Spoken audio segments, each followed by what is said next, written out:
قرآن مجید فرقان حمید کا 10واں پارہ ہے۔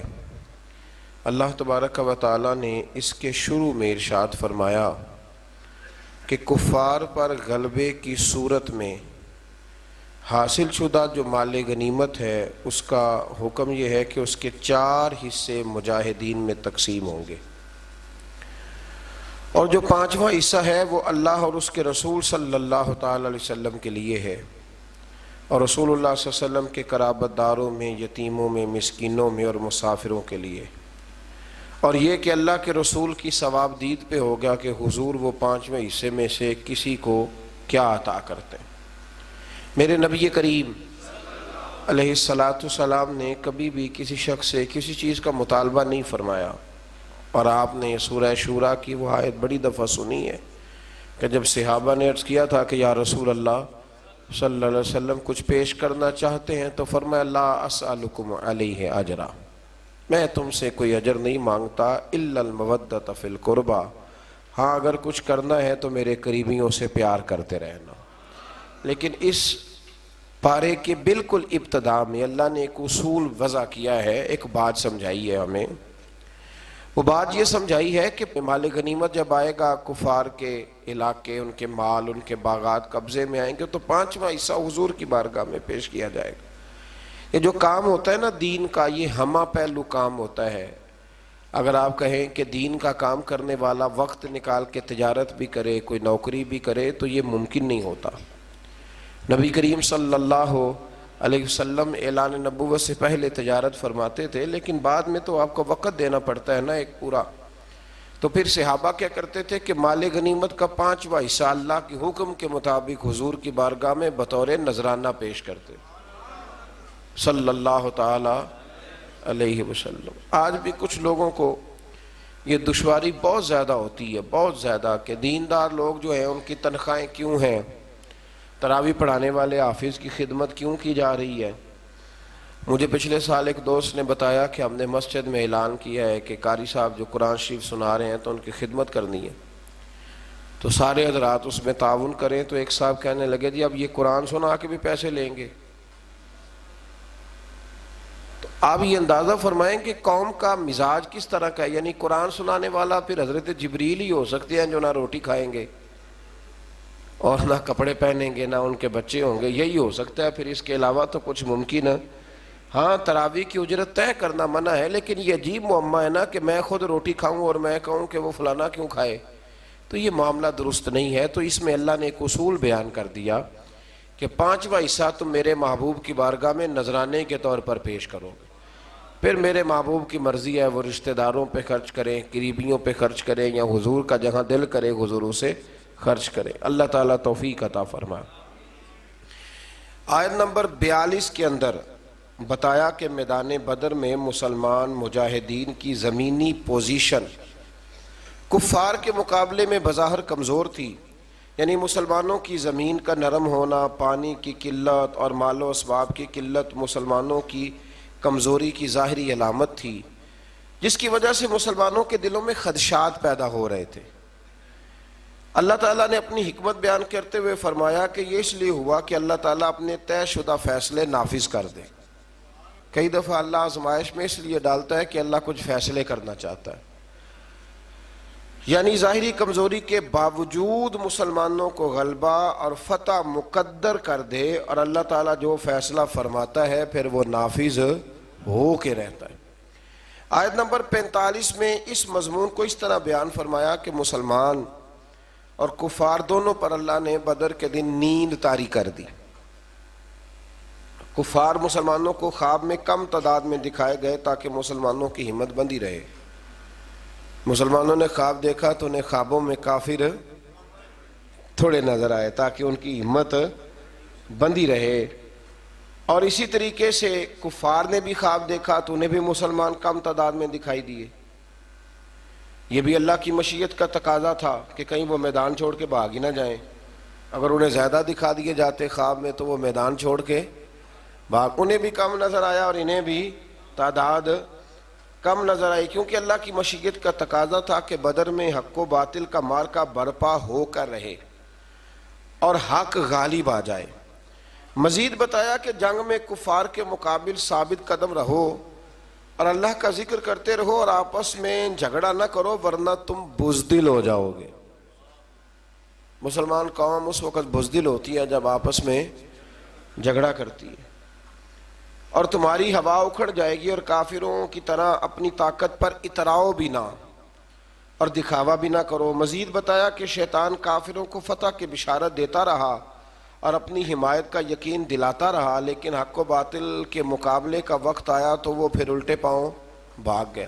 بہت سارے لوگ ہوتے ہیں جو کہتے ہیں آپ چلے میں آپ کے پیچھے ہوں، تو جب پیچھے دیکھو تو پھر موجود وہ کہتے ہیں تو لڑائی کر، تو فتنہ کر، میں تیرے پیچھے ہوں معاذ اللہ، لیکن پھر وہ پیچھے۔ یہی حال بدر میں کافروں کے ساتھ شیطان نے کیا۔ آج میں منافقین کے اس حاسدانہ قول کا ذکر ہے کہ جب مسلمانوں کی ہمت اور جرأت کو دیکھا تو کہنے لگے ان مسلمانوں کو ان کے دین نے مغرور کر دیا ہے۔ آپ چپ کر کے پیچھے بیٹھ جائیں تو لوگ بزدل کہتے ہیں، اور اگر آپ تگڑے ہو کے میدان میں آ جائیں تو کہتے ہیں ان میں غرور آ گیا ہے۔ تو لوگوں کا مزاج یہ ہے کہ وہ ہر بات کو غلط رنگ دیتے ہیں۔ اللہ تعالی حق بات کہنے کی، سمجھنے کی اور بیان کرنے کی توفیق عطا فرمائے۔ آیت نمبر 53 میں اللہ نے ایک قانون قدرت بیان کیا۔ آیت نمبر 53، نوجوان ذرا زیادہ غور کریں، یہ سورہ انفال کی آیت نمبر 53 ہے، 53۔ آیت نمبر 53 میں ارشاد فرمایا کہ اللہ کبھی بھی اس قوم کی حالت نہیں بدلتا جو اپنی حالت خود بدلنے پر توجہ نہیں دیتی۔ اٹھ باندھ کمر کیوں ڈرتا ہے، پھر دیکھ خدا کیا کرتا ہے۔ آپ بھی تو ہمت کریں نا۔ وہ کسی نے کہا تھا نا، خدا نے آج تک اس قوم کی حالت نہیں بدلی، نہ ہو جس کو خیال خود آپ اپنی حالت کے بدلنے کا۔ تو اللہ نے یہاں قانون دیا۔ تو نوجوان یاد رکھیں کہ غریبیوں کا رونا رونے سے کام نہیں بنتا۔ جو لوگ بیٹھ کے روتے رہتے ہیں کہ اب میں کیا کروں، کدھر جاؤں، تو ان کا کچھ بھی نہیں، آگے بڑھیں، ہمت کریں۔ جب انسان ہمت کرتا ہے تو پھر اللہ اس کی مدد بھی فرماتا ہے۔ آیت نمبر 54 میں بتایا کہ آل فرعون اور پچھلی امتیں آیات الہی جھٹلانے کے جرم میں ہلاک کی گئیں۔ آیت نمبر 56 سے 58 میں یہودی قبائل کی عہد شکنی یعنی وعدہ توڑنے اور دوبارہ ان کی طرف سے خیانت کی صورت میں صلح کے معاہدے کو ختم کرنے کا ذکر ہے۔ بار بار وہ وعدے توڑتے تو پھر ایک وقت ایسا بھی آیا کہ حضور نے بھی ان کے ساتھ سارے معاہدے ختم کر دیا۔ آیت نمبر 60 میں فرمایا کہ دشمن کے مقابلے میں پوری طاقت، قوت اور اسباب کے ساتھ تیار رہو، ہمیشہ تیار رہو، ہائی الرٹ رہو ہمیشہ دشمن کے مقابلے میں۔ ہم بھی ہائی الرٹ ہوتے ہیں جب تھوڑے سے حالات خراب ہوتے ہیں، اس کے بعد پھر بات بھول۔ فرمایا ہمیشہ کافر کے مقابلے میں تیاری کر کے رکھو، اس کے ذریعے تم اللہ کے دشمنوں اور اپنے دشمنوں کو ڈرا سکو گے۔ آگے چل کے یہ بتایا کہ اگر دشمن صلح پہ آمادہ ہو تو تم بھی صلح کے لیے آمادہ ہو جاؤ۔ سبحان اللہ۔ یعنی اسلام صرف فتنے کی، فساد کا، کسی قسم کے فتنے اور فساد کا درس نہیں دیتا۔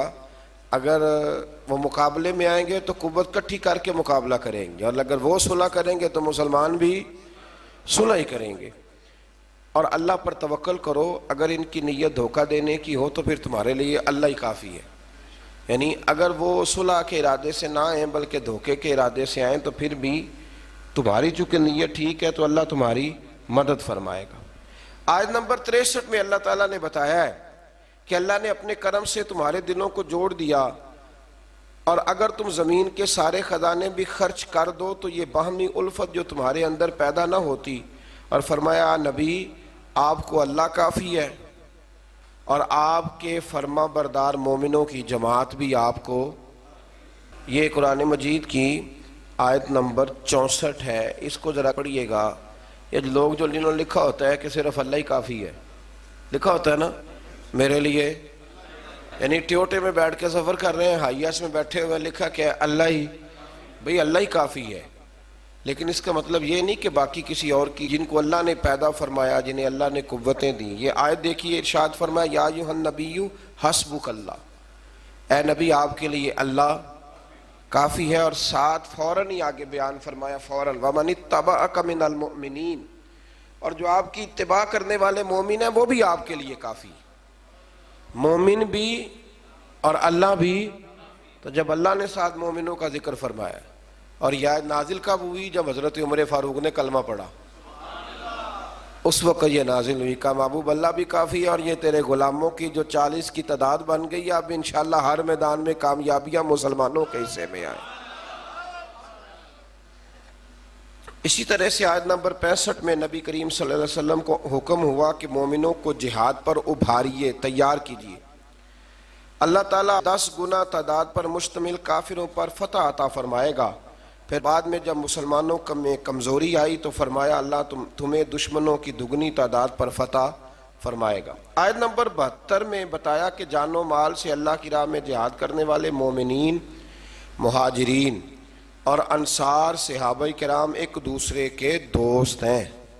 جہاد کرنے والے جانوں اور مالوں سے یہ ایک دوسرے کے دوست ہیں، اور یہی سچے اور پکے مومن ہیں، اور ان کے لیے مغفرت ہے اور عزت والی روزی ہے۔ اسی طرح کفار بھی ایک دوسرے کے دوست ہیں۔ ہجرت سے پہلے اور بعد کے مسلمان ہونے والوں کے حقوق اور درجات میں فرق کا باوجود جنہوں نے پہلے کلمہ پڑھا ان کا درجہ اونچا ہے، اور جنہوں نے بعد میں پڑھا ان کا درجہ اونچا ہے، لیکن اس کے باوجود اللہ تبارک و تعالیٰ نے سب کے ساتھ خیر کا وعدہ فرمایا ہے۔ اس سے آگے سورہ توبہ کا آغاز ہوتا ہے۔ سورہ توبہ قرآن مجید کی وہ سورہ مبارکہ ہے جس کے آغاز میں بسم اللہ شریف نہیں ہے۔ اس کی کئی وجوہات مفسرین کرام نے بیان فرمائی ہے۔ ایک وجہ تو یہ بیان کی گئی ہے کہ اس میں تسلسل ہے سورہ انفال کے مضامین کا، وہی مضامین چونکہ چلے آ رہے تھے اس لیے اس کے اندر اس کو بیان نہیں کیا گیا۔ اور ایک بات یہ ہے کہ اس کے شروع میں اللہ تعالیٰ نے کافر اور مشرک سے اپنی برات کا اعلان فرمایا، کیونکہ بات جلال کی ہو رہی تھی اس لیے بسم اللہ شریف کو شامل نہیں کیا گیا۔ اس صورت کی پہلی آیت میں مشرکین عرب سے برات کا اعلان کرتے ہوئے انہیں مسلمانوں سے فیصلہ کن جنگ کرنے یا اسلام قبول کرنے کے لیے 4 مہینوں کا ٹائم دیا گیا، فیصلہ کر لو ان 4 مہینوں میں۔ اور یہ بھی فرمایا گیا کہ جن کفار کے ساتھ مسلمانوں کا پہلے سے کوئی معاہدہ ہے اور انہوں نے مسلمانوں کے خلاف کسی دشمن کی مدد بھی نہیں کی تو مقررہ مدت تک مسلمان یک طرفہ طور پر معاہدے کو نہ توڑیں۔ پھر فرمایا 4 مہینے کا ٹائم گزرنے کے بعد مسلمان مشرکین عرب کے خلاف لاہ عمل کریں گے، انہیں پکڑیں گے، ان پر حملہ کریں گے اور ان کا مکمل محاصرہ کریں گے، اور جہاں بھی ملیں گے انہیں کافر کردار تک پہنچایا جائے گا۔ یہ بہت بعد میں جا کے فیصلہ ہوا، ورنہ تو اسلام نے ہمیشہ ان لوگوں سے درگزر ہی کی بات کی۔ آیت نمبر 6 میں فرمایا اگر کوئی مشرک قرآن کے پیغام کو سمجھنے کے لیے اور حق کی تلاش میں آپ کے پاس آئے تو اے محبوب علیہ السلام اسے آپ موقع عطا فرمائیں، اسے ٹائم دیں، اس کی حفاظت فرمائیں۔ آیت نمبر 8 سے 10 تک میں بتایا گیا کہ کفار مسلمانوں کے ساتھ منافقانہ رویہ اختیار کرتے ہیں، اور ان کی اخلاقی حالت یہ ہے کہ وہ مسلمانوں پر خدا نخواستہ غالب آئیں تو اپنی قرابت داری کا بھی لحاظ نہ کریں گے، وہ نہیں لحاظ کریں گے۔ حالانکہ میرے نبی پاک علیہ السلام نے تو فرمایا جو حملہ نہ کرے ہم اس پر بھی حملہ نہیں کریں گے، تو فرمایا وہ نہیں اس بات کا خیال کریں گے۔ مزید بتایا کہ ان کفار میں سے جو توبہ کر کے ایمان لے آئیں اور ان کے تقاضوں پہ کاربند رہیں پھر وہ مسلمانوں کے دینی بھائی ہیں، یعنی ان کے لیے ماضی کی نفرتوں کو دل سے نکال دیا جائے۔ آیت نمبر 12 میں بتایا کہ جو کفار عہد کر کے وعدہ کر کے اپنی قسموں کو توڑ دیں تو پھر وہ کسی اور رعایت کے مستحق نہیں ہے، وہ پہلے بھی رسول اللہ صلی اللہ علیہ وسلم کے ساتھ اس طرح کے وعدہ خلافیاں کر چکے ہیں۔ آیت نمبر 16 میں بتایا کہ مسلمانوں پر آزمائشیں آئیں گی تاکہ سچے مومنوں کا کردار کھول کے سامنے آ جائے۔ آیت نمبر 17 اور 18 میں بتایا کہ کافروں کا شعار مسجدیں بنانا نہیں، یہ تو ان لوگوں کا کام ہے جو اللہ پر اور قیامت کے دن پر ایمان لائیں اور نماز قائم کریں اور زکوٰۃ دیں اور اللہ کے سوا کسی سے نہ ڈریں۔ آیت نمبر 19 میں فرمایا کہ حاجیوں کو پانی پلانا اور مسجد حرام کی تعمیر اگرچہ اچھے کام ہے لیکن اللہ تعالیٰ اور یوم آخرت پر ایمان اور اللہ کے رستے میں جہاد کے برابر یہ کام ہو سکتے نہیں۔ ہجرت اور جہاد کرنے والے مومنوں کے لیے اجر عظیم ہے اور صرف یہی لوگ کامیاب ہونے والے ہیں۔ آیت نمبر 23 میں اللہ تبارک و تعالیٰ نے یہ حکم دیا کہ تمہارے باپ دادا اور بھائیوں میں سے جو کفر کو ایمان پر ترجیح دیں ان سے تعلق توڑ لو، اور کافروں سے دوستی کرنے والا ظالم ہے۔ پھر اس سے آگے جو آیت ہے نا سورہ توبہ کی، اس آیت کریمہ میں تو اللہ تبارک و تعالیٰ نے ہر چیز کو کھول کر بیان فرمایا اور بڑی وضاحت کے ساتھ، شرح و بسط کے ساتھ اس مضمون کو بیان کیا ہے کہ مسلمان نے ہر چیز سے بڑھ کر نبی کریم علیہ السلام سے محبت کرنی، ہر چیز سے بڑھ کر، اور فرمایا یہ محبت کرے گا تو پھر ہی اس کا ایمان مکمل ہوگا۔ ارشاد فرمایا قل ان کان آباؤکم و ابناؤکم و اخوانکم و ازواجکم و عشیرتکم و اموال اقترفتموها و تجارت تخشون کسادها و مساکن ترضونها۔ دیکھیں کس ترتیب سے اللہ تعالیٰ نے ان ساری چیزوں کو بیان فرمایا۔ فرمایا محبوب ان سے فرما دیں اگر تمہارے باپ اور تمہارے بیٹے اور تمہارے بھائی اور تمہاری بیویاں اور تمہارا کنبہ اور تمہارا وہ مال جو تم نے کمایا ہے، ایک مال وہ ہوتا ہے جو بندے نے کمایا نہیں ہوتا پر ہوتا اس کے پاس ہے، اس سے زیادہ پیار نہیں ہوتا، تو یہاں فرمایا وہ مال جو تم نے کمایا ہے، اور وہ کاروبار جس کے نقصان سے تم ڈرتے ہو، اور وہ مکانات جنہیں تم پسند کرتے ہو۔ پھر سنیں فرمایا تمہارے باپ، تمہارے بیٹے، تمہارے بھائی، تمہارا خاندان، تمہاری بیویاں، تمہارا کنبہ، وہ مال جو تم نے کمایا، وہ تجارت جس کے نقصان سے تم ڈرتے ہو، وہ مکان جنہیں تم بڑا پسند کرتے ہو۔ فرمایا احب الیکم من اللہ و رسولی، اگر یہ ساری چیزیں تمہیں اللہ اور اس کے رسول سے زیادہ پیاری ہوں، وجہاد فی سبیلہ، اور ان کے رستے میں جہاد کرنے سے زیادہ پیاری ہوں، فتربصوا، پھر انتظار کرو، حتی یأتی اللہ بامرہ، یہاں تک کہ پھر اللہ اپنا وعدہ لے آئے، پھر اللہ اپنا عذاب لے آئے، پھر تم پر عذاب آئے گا۔ واللہ لا یہدی القوم الفاسقین، اور اللہ نافرمانوں کی قوم کو ہدایت نہیں دیتا۔ ہم لوگ نا بڑی جلدی محبت رسول کا دعویٰ کر دیتے ہیں، پر اللہ نے گن کے چیزیں بتائیں گے۔ فرمایا باپ کو سامنے رکھو، پھر میرے نبی کی ذات کو سامنے رکھو، پھر دیکھو تمہیں پیارا کون ہے۔ بیٹے کو سامنے رکھو اور پھر میرے نبی کریم علیہ السلام کو سامنے رکھو، پھر دیکھو کہ تمہیں پیارا کون ہے۔ تم سامنے رکھو اپنے مال کو، جائیداد کو، اور پھر حضور کی ذات کی طرف توجہ کرو، پھر بتاؤ کہ ان میں سے پیارا۔ حضرت عمر نے یہ سارے تجربے کیے، آ کے عرض کی یا رسول اللہ میں نے ہر چیز سامنے رکھ کے تجزیہ کیا، آپ مجھے زیادہ پیارے ہیں، لیکن یا رسول اللہ مجھے جان آپ سے بھی زیادہ پیاری، جان مجھے آپ سے زیادہ پیاری ہے۔ تو حضور نے ان کے سینے پہ ہاتھ مارا، فرمایا عمر ابھی تیرا ایمان مکمل نہیں ہوا۔ جناب عمر فوراً بولے، عرض کی حضور میں اعلان کرتا ہوں کہ مجھے آپ جان سے بھی زیادہ پیارے ہیں۔ تو یہ ضروری کام ہے، اللہ تعالی ہمیں محبوب کی سچی محبت عطا فرمائے۔ آیت نمبر 25 میں اللہ تبارک و تعالی نے غزوہ حنین کا حوالہ دیتے ہوئے فرمایا کہ بعض اوقات کثرت تعداد پر اترانا کہ ہم بڑے ہو گئے اور نازا ہونا بھی انسان کی ناکامی کا سبب بنتا ہے۔ یہی مسلمانوں کے ساتھ غزوہ حنین میں ہوا، اور پھر اللہ تعالیٰ نے اپنے رسول اور مومنوں پر قلبی سکون نازل کیا اور غیبی لشکروں سے ان کی مدد فرمائی۔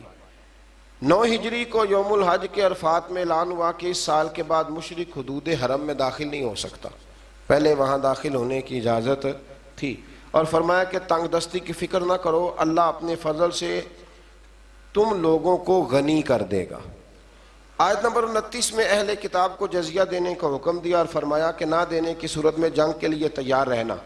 آیت نمبر 30 میں بتایا کہ یہود نے عزیر کو اللہ کا بیٹا کہا اور عیسائیوں نے حضرت عیسیٰ کو اللہ کا بیٹا کہا، مگر یہ سب ان کی خود ساختہ باتیں ہیں، ان پر اللہ کی مار ہے۔ مزید فرمایا کہ یہ جو عیسائی ہیں نا، انہوں نے اپنے علماء اور اپنے راہبوں کو خدا ہی بنا لیا ہے۔ یہ اللہ کہہ رہا ہے کہ انہوں نے انہیں اپنا خدا ہی بنا لیا ہے، اور مسیح ابن مریم کو بھی، حالانکہ انہیں اللہ وحدہ لا شریک کی عبادت کا حکم دیا گیا تھا۔ آگے چل کے فرمایا کہ منکر اپنی پھونکوں سے اللہ کے نور کو بجھانا چاہتے ہیں، مگر اللہ ان کی خواہش کے برعکس اس نور کو مکمل فرمائے گا۔ اور فرمایا اللہ نے اپنے رسول کو ہدایت اور دین حق کے ساتھ بھیجا ہے تاکہ اللہ اپنے اس دین کو ہر دین پر غلبہ عطا فرما دے۔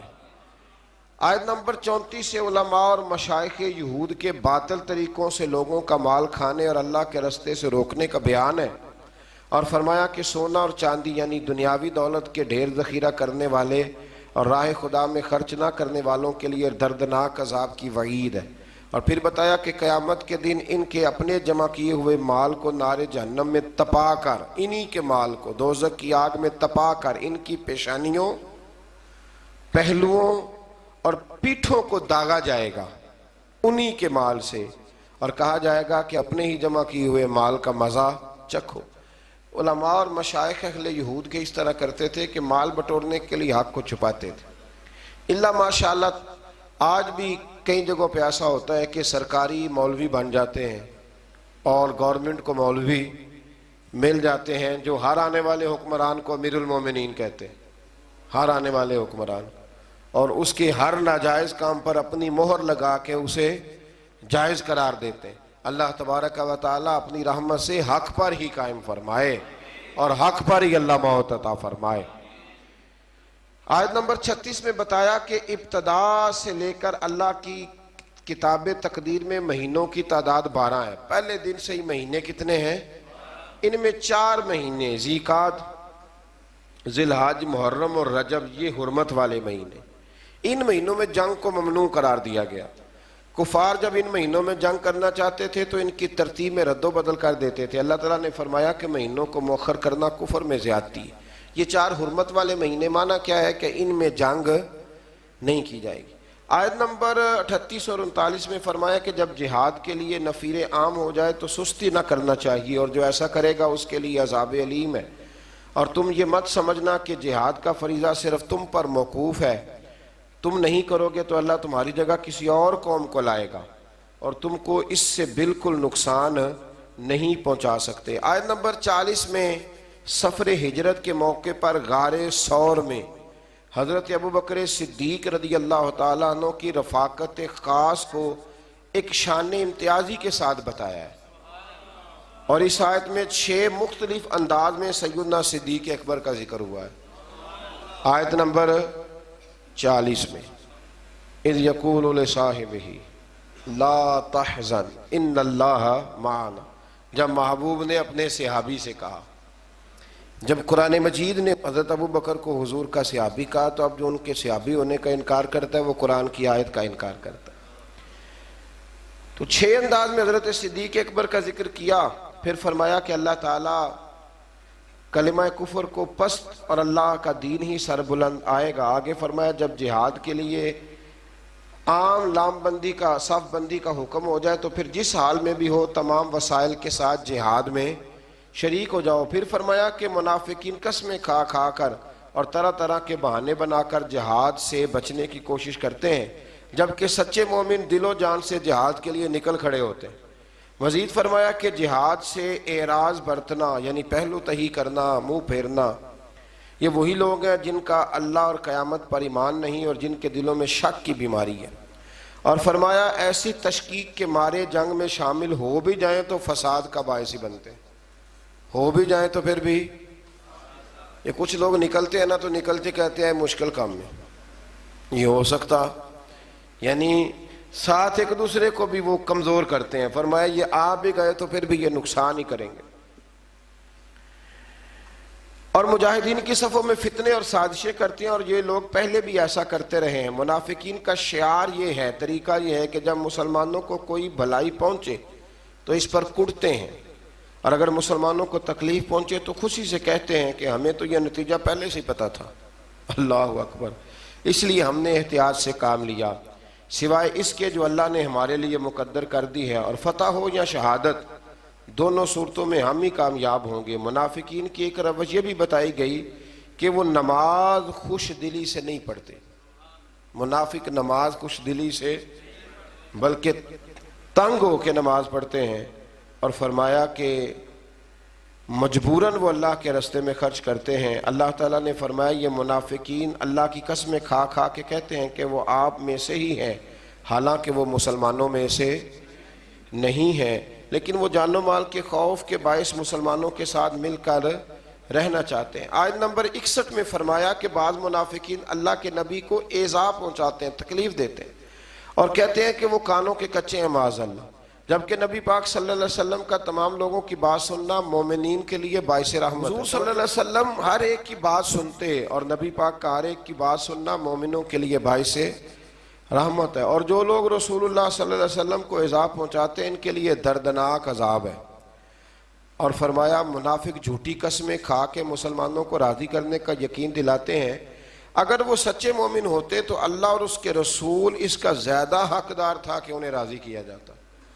یہ مومنوں کو اپنے حق میں راضی کرتے ہیں پر اللہ رسول کو راضی، حالانکہ اللہ رسول کا زیادہ حق تھا کہ انہیں راضی کیا جاتا۔ منافقین کا شعار یہ بھی ہے کہ وہ مسلمانوں کا مذاق اڑاتے ہیں، اگر ان سے اس کے بارے میں پوچھا جائے تو کہتے ہیں ہم تو محض خوش طبی کر رہے تھے اور دل لگی کرتے ہیں، تو کیا اللہ اور اس کی آیات اور اس کے رسول کا مذاق اڑاتے ہیں؟ آیت نمبر 67 میں اللہ تعالیٰ نے فرمایا منافق مرد اور عورتیں ایک دوسرے کے مشابہ ہیں، ایک جیسے ہی، اور برائی کا حکم دیتے ہیں اور نیکی سے منع کرتے ہیں اور خیر کے کاموں سے اپنا ہاتھ روکتے ہیں۔ انہوں نے اللہ کو بھلا دیا ہے تو اللہ نے بھی ان کو نظر انداز کر دیا ہے۔ آگے چل کے فرمایا مومن مرد اور عورتیں ایک دوسرے کے مددگار ہیں، وہ نیکی کا حکم دیتے ہیں اور برائی سے منع کرتے ہیں، نماز قائم کرتے ہیں، زکوٰۃ دیتے ہیں، اللہ اور اس کے رسول صلی اللہ علیہ وسلم کا حکم مانتے ہیں۔ اگلی آیت میں فرمایا کہ اللہ نے مومنین اور مومنات سے جنت کی دائمی اور ابدی نعمتوں کا وعدہ کر رکھا ہے، اور اللہ ہی کی رضا میں سب سے بڑی سعادت ہے۔ آیت نمبر 73 میں فرمایا کفار اور منافقین سے جہاد کیجیے اور ان پر سختی کیجیے اور ان کا ٹھکانہ جہنم ہے۔ یہ کلمہ کفر کہتے ہیں اور پھر قسمیں کھا کھا کے منکر ہو جاتے ہیں۔ اللہ تعالیٰ نے فرمایا انہوں نے کلمہ کفر کہا ہے اور اسلام لانے کے بعد انہوں نے کفر کو اختیار کیا۔ آیت نمبر 75 میں فرمایا کہ بعض منافق وہ ہیں جو اللہ سے عہد کرتے ہیں کہ اگر اللہ انہیں اپنے فضل سے ہمیں عطا کیا تو ہم ضرور صدقہ کریں گے اور نیکوکاروں میں سے ہو جائیں گے، پس جب اللہ نے اپنے فضل سے انہیں مال عطا کیا تو انہوں نے بخل بھی کیا اور اپنے وعدے سے بھی پھر گئے، روح گردانی بھی۔ بہت سارے لوگ وعدے کرتے ہیں نا اللہ دے گا تو پھر اس کے راستے میں، پھر جب اللہ دیتا ہے تو ان کے خرچے بڑھ جاتے ہیں، پھر کہتے ہیں گزارا نہیں ہوتا، پھر نیا ان کا پروگرام سامنے آ جاتا ہے۔ آیت نمبر 78 میں اللہ تعالیٰ نے متنبع فرمایا کہ اللہ دلوں کے رازوں اور سرگوشیوں کو بھی جانتا ہے، وہ غیبی باتوں کو بہت زیادہ جاننے والا ہے۔ آیت نمبر 79 میں منافقین کا ایک طریقہ یہ بھی بتایا کہ نادار مومنین جب اپنی محنت کی کمائی سے تھوڑا سا مال صدقہ کرتے ہیں تو منافق ان پر طعن کرتے ہیں معاذ اللہ اور ان کا مذاق اڑاتے ہیں، تو اللہ تعالیٰ ان کو ان کے مذاق کی سزا دے گا۔ اللہ تعالیٰ نے اپنے نبی پاک علیہ السلام سے فرمایا یہ منافق آپ کے گستاخ ہیں، آپ کا ان کے لیے استغفار کرنا یا نہ کرنا برابر ہے، اگر آپ ان کے لیے 70 بار بھی استغفار کریں گے تو اللہ ان کو ہرگز معاف، کیونکہ یہ محبوب آپ کے گستاخ ہیں، یہ آپ کے گستاخ ہیں۔ آپ ان کے لیے 70 بار بھی استغفار کریں تو کہ یہ بے ایمان آپ کے بے ادب ہے تو اللہ انہیں معافی دیکھ لیں، حضور کے بے ادب کے لیے کوئی معافی۔ منافقین کی اس بری خصلت کا ذکر ہے کہ خود تو جہاد نہیں کرتے اور گھروں میں بیٹھے ہیں، ساتھ مسلمانوں کو گرمی کا ڈراوا دے کر انہیں بھی جہاد سے منع کرتے ہیں۔ اللہ نے فرمایا جہنم کی آگ اس سے زیادہ گرم ہے اگر وہ سمجھتے۔ آیت نمبر 84 میں نبی کریم علیہ السلام کو منافقین کے کفر کے سبب ان کی نماز جنازہ پڑھنے اور ان کی قبر پر جانے سے ہمیشہ کے لیے منع کیا گیا ہے۔ منافقین کی قبروں پہ جانے سے کس نے منع کیا ہے؟ اللہ نے۔ کس کو منع کیا ہے؟ مومنوں کی قبروں پر جانے سے منع نہیں کیا۔ سورہ توبہ کی آیات میں منافقین کی مسلسل مذمت بیان فرمانے کے بعد اللہ تعالیٰ نے ضعیفوں، بیماروں اور ناداروں کے عذر کی بنیاد پر رخصت عطا فرمائی ہے، اور ایسے مجاہدین کو جو خود بھی جہاد کے لیے اپنے مصارف برداشت نہیں کر سکتے اور رسول اللہ صلی اللہ علیہ وسلم کے پاس ان کی سواری اور زاد راہ کا سامان نہ ہو، البتہ جو لوگ صحت مند ہوں اور مالی وسائل رکھنے کے باوجود جہاد سے پہلو تئی اختیار کرنا چاہیں، وہ قابل مذمت ہیں۔ اللہ تعالیٰ نے ان کے دلوں پر مہر لگا دی ہے۔ فرمایا جب تمہارے پاس طاقت ہو تو پھر تم نے اللہ کے راستے میں جہاد کرنا ہے، اور جہاد کی جتنی قسمیں ہیں، زبان کے ساتھ جہاد، عمل کے ساتھ جہاد، اور بھی جتنی اقسام ہیں ان سب اقسام کو تم نے پورا کرنا ہے۔ اللہ تعالی ہمیں سمجھنے کی توفیق عطا فرمائے۔